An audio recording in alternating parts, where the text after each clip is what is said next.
Hello നമസ്കാരം, എല്ലാവർക്കും സുഖം തന്നെയല്ലേ? എല്ലാവർക്കും മിയാസ് ഫുഡ് ബുക്കിലേക്ക് സ്വാഗതം. വീണ്ടും ഒരു പച്ചക്കറി ഊണിൻ്റെ റെസിപ്പി ആയിട്ടാണ് കേട്ടോ വന്നിട്ടുള്ളത്. ഒരു ചാറുകറിയും ഒരു ഉപ്പേരിയുമാണ്. പെട്ടെന്ന് തന്നെ ഉണ്ടാക്കിയെടുക്കാൻ പറ്റുന്ന ഒരു റെസിപ്പിയാണ്. അപ്പോൾ ഇതിന് വേണ്ടിയിട്ട് നമ്മുടെ ഇപ്പോൾ നാട്ടിലിപ്പോൾ എപ്പോഴും കിട്ടാവുന്ന ഒരു സാധനമാണ് പച്ചമാങ്ങ. അപ്പോൾ പച്ചമാങ്ങ വെച്ചിട്ട് 2 പച്ചമാങ്ങ ഉണ്ടെന്നുണ്ടെങ്കിൽ നമുക്ക് പെട്ടെന്ന് തന്നെ ഈ കറി ഉണ്ടാക്കിയെടുക്കാൻ പറ്റും. അപ്പോൾ നമുക്കിത് എങ്ങനെയാണ് ഈ കറി ഉണ്ടാക്കിയെന്ന് നോക്കാം. മാങ്ങാക്കറി വെക്കാൻ വേണ്ടിയിട്ട് ഈ ഒരു സൈസിലുള്ള 2 മാങ്ങയാണ് എടുത്തിട്ടുള്ളത്. അപ്പോൾ ആദ്യം തന്നെ അതൊന്ന് കഴുകിയെടുത്തതിന് ശേഷം ഒന്ന് തൊലി കളഞ്ഞിട്ട് ഒന്ന് കട്ട് ചെയ്ത് കൊടുക്കുകയാണ്. അപ്പോൾ അത് ചെറിയൊരു പീസായിട്ട് നമ്മൾ മീൻ കറിയിലൊക്കെ മാങ്ങ കട്ട് ചെയ്യുന്ന പോലത്തെ ഒരു പീസായിട്ടാണ് കട്ട് ചെയ്തെടുക്കുന്നത്. ഇവിടെ ഞാൻ 2 മാങ്ങ, കുഞ്ഞൊരു മാങ്ങ, 3 പച്ചമുളക്, ഒരു വലിയ കഷ്ണം ഇഞ്ചി, ഒരു 4-5 ചുവന്നുള്ളിയും കൂടിയും കട്ട് ചെയ്തെടുത്തിട്ടുണ്ട്. അതൊരു മൺചട്ടിയിലേക്ക് മാറ്റി കൊടുക്കുകയാണ്. ഇതിലേക്ക് 1 ടേബിൾ സ്പൂൺ ഓയിൽ ഒഴിച്ചു കൊടുക്കുന്നുണ്ട്. പിന്നെ ആവശ്യത്തിനുള്ള ഉപ്പ് ചേർത്ത് കൊടുക്കുന്നുണ്ട്.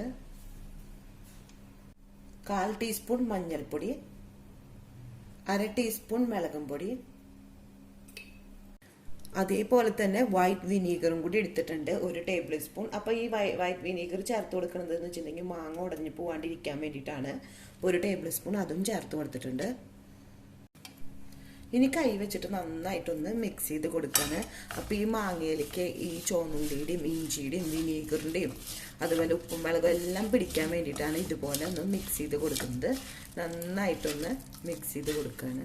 ഇത് നന്നായിട്ട് മിക്സ് ചെയ്തിട്ട് ഒരു 10 മിനിറ്റ് വെക്കാം. അപ്പോൾ ആ ഒരു ടൈമിൽ ഇതിലേക്ക് ആവശ്യമുള്ള പാലൊക്കെ നമുക്ക് റെഡിയാക്കി എടുക്കണം. ഒരു 1/2 മുറി തേങ്ങ ഇവിടെ എടുത്തിട്ടുണ്ട്. അപ്പോൾ അതൊന്ന് അരച്ചെടുക്കാണ്. അപ്പോൾ തമ്പാലും അതുപോലെ 2-ാം പാലാക്കിയിട്ട് ഞാൻ അടിച്ചെടുക്കാൻ പോകും. ഞാൻ ഈ കറിയിലേക്ക് വേണ്ടിയിട്ടുള്ള കോഴിമുട്ട പുഴുങ്ങുന്നത് എയർ ഫ്രയറിലാണ് 160 ഡിഗ്രിയിൽ ഒരു 10 മിനിറ്റ് വെച്ചിട്ടുണ്ടായിരുന്നു.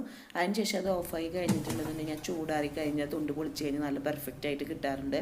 അപ്പോൾ ഞാൻ ഇതുപോലെ ചെയ്യുന്നത്. അപ്പോൾ നിങ്ങൾ ഇതുപോലെ ചെയ്യാൻ വേണ്ടിയിട്ടല്ല ഞാൻ ചെയ്യുന്നത്, എങ്ങനെയാണെന്ന് കാണിച്ചു. മീഡിയം സൈസുള്ള 2 ബീട്രൂട്ടാണ് കട്ട് ചെയ്തെടുത്തിട്ടുള്ളത്. അതേപോലെ തന്നെ ഒരു കുഞ്ഞൊരു സവോള, 2 പച്ചമുളകാണ് എടുത്തിട്ടുള്ളത്.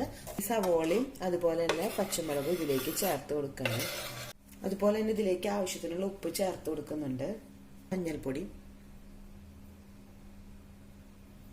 ചെയ്തിട്ട് നീക്കി വെക്കുകയാണ്. ഇനി കടുക് പൊട്ടിക്ക് വേണ്ടോ. കറിവേപ്പില കയ്യിലുണ്ടെന്നുണ്ടെങ്കിൽ കറിവേപ്പിലയും കൂടി നിങ്ങൾക്ക് ചേർത്ത് കൊടുക്കും. ഇപ്പം എൻ്റെ കയ്യിലില്ലാത്ത കാരണം ഞാൻ കറിവേപ്പില ഇതിലേക്ക് ഉപയോഗിച്ചിട്ടില്ല. അപ്പോൾ നിങ്ങൾക്ക് കറിവേപ്പില ഉണ്ടെങ്കിൽ അതും ചേർത്ത് കൊടുക്കാം. ഒരു 10 മിനിറ്റ് കഴിഞ്ഞിട്ടുണ്ട്. അപ്പൊ ഞാൻ 2-ാം പാല് ഇതിലേക്ക് ഒഴിച്ചു കൊടുക്കാണ്.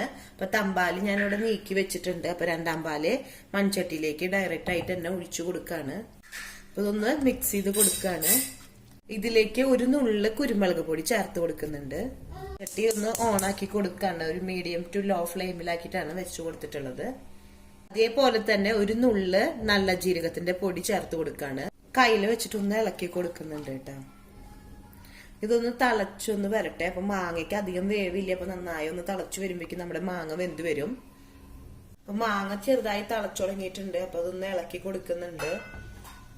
ചട്ടിയിലേക്ക് ഞാൻ 1 ടീസ്പൂൺ ഓയിൽ ഒഴിച്ചിട്ടുണ്ട്. അപ്പൊ അതൊന്ന് ചൂടായി വന്നിട്ടുണ്ട്. ഇതിലേക്ക് കടുക് ഇട്ട് കൊടുക്കുകയാണ്. ഒരു 1/2 ടീസ്പൂൺ കടുക് തന്നെ ഇട്ട് കൊടുക്കുന്നുണ്ട്. അപ്പൊ കടുക് നന്നായി പൊട്ടി കഴിഞ്ഞിട്ടുണ്ട്. ഈ ഒരു ടൈമിൽ ബീട്രൂട്ട് നമ്മളിവിടെ മിക്സ് ചെയ്ത് വെച്ചിട്ടുള്ള ആ മിക്സ് ഇതിലേക്ക് ചേർത്ത് കൊടുക്കുകയാണ്. ഒരു കയ്യിൽ വെച്ചിട്ടൊന്ന് നന്നായി ഒന്ന് ഇളക്കി കൊടുത്തതിന് ശേഷം അതൊന്ന് ലോ ഫ്ലെയിമിലേക്ക് മാറ്റിയിട്ട് ഒന്ന് മൂടി വെച്ച് കൊടുക്കുകയാണ്. അപ്പം അതൊന്ന് കുക്കായി വരുന്നവരേക്കും മൂടി വെച്ചിട്ട് വേവിച്ചെടുക്കുകയാണ്. ഇപ്പുറത്ത് ഇവിടെ മാങ്ങാക്കറി നന്നായി തിളച്ച് തുടങ്ങിയിട്ടുണ്ട്. അപ്പോൾ ഒന്ന് മാങ്ങ ഒന്ന് വെന്ത് വരണം. ഉപ്പ് കുറച്ച് കുറവുണ്ട്. അപ്പോൾ അത് കാരണം ഞാൻ കുറച്ചുകൂടി ഉപ്പ് ഇതിലേക്ക് ചേർത്ത് വെക്കുകയാണ്. അപ്പോൾ ഒന്ന് ടേസ്റ്റ് ചെയ്ത് നോക്കിയപ്പോൾ മാങ്ങയൊക്കെ വെന്ത് വന്നിട്ടുണ്ട്. അപ്പൊ ഞാനൊരു മാങ്ങ എടുത്തിട്ട് ഈ സൈഡിൽ വെച്ചിട്ട് കണ്ട കയ്യിലോണ്ട് ആക്കി കൊടുക്കുമ്പോൾ കണ്ടില്ലേ പൊട്ടി പോകുന്നുണ്ട്. അപ്പൊ മാങ്ങയുടെ വേവായിട്ടുണ്ട്. സ്റ്റൗന്നൊന്ന് മാറ്റി കൊടുക്കാണ്.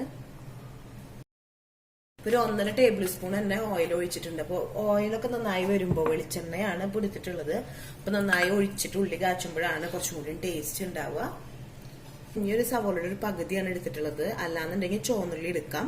അതേപോലെ തന്നെ ഒരു 3 പച്ചമുളക് എടുത്തിട്ടുണ്ട്. അപ്പൊ അത് ഇതിലേക്ക് ചേർത്ത് കൊടുക്കാണ്. ബീട്രൂട്ട് ഇതുപോലെ തന്നെ ഇടയ്ക്കൊന്ന് ഇളക്കി കൊടുക്കാൻ മറക്കരുത്. അപ്പൊ ബീട്രൂട്ട് പെട്ടെന്ന് തന്നെ ആയിക്കോളും. ലോ ഫ്ലെയിമിൽ വെച്ചിട്ടുണ്ടെന്നുണ്ടെങ്കിൽ തന്നെ അതിങ്ങനെ മൂടി വെച്ച് കൊടുക്കുമ്പോൾ പെട്ടെന്ന് തന്നെ ആയിക്കോളും. അപ്പൊ കണ്ടില്ലേ ബീട്രൂട്ടൊക്കെ റെഡി ആയിട്ട് തന്നെ ഉണ്ട്. അപ്പൊ ഉപ്പ് കുറവുണ്ടെന്നുണ്ടെങ്കിൽ ടേസ്റ്റ് ചെയ്ത് നോക്കിയിട്ട് ഉപ്പ് കുറവുണ്ടെങ്കിൽ കുറച്ച് ചേർത്ത് കൊടുക്കണം. അപ്പൊ ബീട്രൂട്ട് ആയിട്ടുണ്ട്. അപ്പൊ ഞാൻ സ്റ്റവ് ഓഫ് ചെയ്ത് കൊടുക്കുകയാണ്. ഇനി ഇത് മൂടി വെച്ച് കൊടുക്കും. അപ്പൊ ആ ഒരു ചൂടുകൊണ്ട് ഇരുന്നിട്ടാവട്ടെ. ചെറുതായി ഒന്ന് വാടി തുടങ്ങുന്നുണ്ട്. ഈ ഒരു ടൈമില് പെരിഞ്ചീരകം ഒരു 1/2 ടീസ്പൂൺ എടുത്തിട്ടുണ്ട്. അത് ഇതിലേക്ക് ചേർത്ത് കൊടുക്കാണ്. ഉള്ളിയൊക്കെ ഇതേ മൂത്ത് വന്നു തുടങ്ങിയിട്ടുണ്ട്. സ്റ്റവ് ഓഫ് ചെയ്ത് കൊടുക്കാണ്. ഇതിലേക്ക് ഒരു 1/4 ടീസ്പൂൺ മുളകും പൊടിയും അതുപോലെ തന്നെ ഒരു നുള്ളു മഞ്ഞൾപ്പൊടിയും കൂടി എടുത്തിട്ടുണ്ട്. അത് ഇതിലേക്ക് ചേർത്ത് കൊടുക്കാണ്. എന്നിട്ട് ഒന്ന് മൂപ്പിച്ചെടുക്കാണ്. അപ്പൊ സ്റ്റവ് ഓഫ് ചെയ്തതിന് ശേഷമാണ് കേട്ടോ ചേർത്ത് കൊടുത്തിട്ടുള്ളത്. മാങ്ങാ കറിയിലേക്ക് ഉള്ളി കാച്ചിട്ട് ചേർത്ത് കൊടുത്തിട്ടുണ്ട്. മൂടി വെക്കുകയാണ്. അപ്പൊ ഒരു 2 മിനിറ്റ് ഒന്ന് മൂടി വെച്ചതിന് ശേഷം മാത്രമാണ് തുറന്നു കൊടുക്കേണ്ടത്. ഒരു 2 മിനിറ്റ് കഴിഞ്ഞിട്ടുണ്ട്. മാങ്ങാക്കറി റെഡി ആയിട്ടുണ്ട്. പിന്നെ മൺചട്ടിയിലായ കാരണം തന്നെ അതിലിരുന്നിട്ട് ഒന്നും കൂടി ഒന്ന് വെറ്റിക്കോളും. ഇതിലേക്ക് ഞാൻ കോഴിമുട്ട പുഴുങ്ങിയിട്ടൊന്ന് അങ്ങനെ വെജിറ്റേറിയൻ ഊണ് ഇതാ റെഡി ആയിട്ടുണ്ട്. അപ്പൊ ചോറിന് കൂടെ കഴിക്കാൻ പറ്റുന്ന ഒരു മാങ്ങാക്കറിയും അല്ലെങ്കിൽ അതിന് മുട്ടക്കറി എന്ന് വേണമെങ്കിൽ പറയാം. അതുപോലെ തന്നെ ബീട്രൂട്ട് ഉപ്പേരിയാണ് ഉണ്ടാക്കിയിട്ടുള്ളത്. പെട്ടെന്ന് തന്നെ നമുക്ക് ഉണ്ടാക്കിയെടുക്കാൻ പറ്റുന്ന ഒരു റെസിപ്പിയാണ്. അപ്പോൾ നിങ്ങൾ എല്ലാവരും ട്രൈ ചെയ്ത് നോക്കുക. നിങ്ങൾക്ക് വീഡിയോ ഇഷ്ടപ്പെടുകയാണെങ്കിൽ ലൈക്ക് ചെയ്യാനും ഷെയർ ചെയ്യാനും അതുപോലെ കമൻറ്റ് ചെയ്യാനും മറക്കരുത്. അപ്പോൾ അടുത്ത ദിവസം പുതിയ വെറൈറ്റി റെസിപ്പി ആയിട്ട് വീണ്ടും വരാം. Thanks for watching. ബൈ.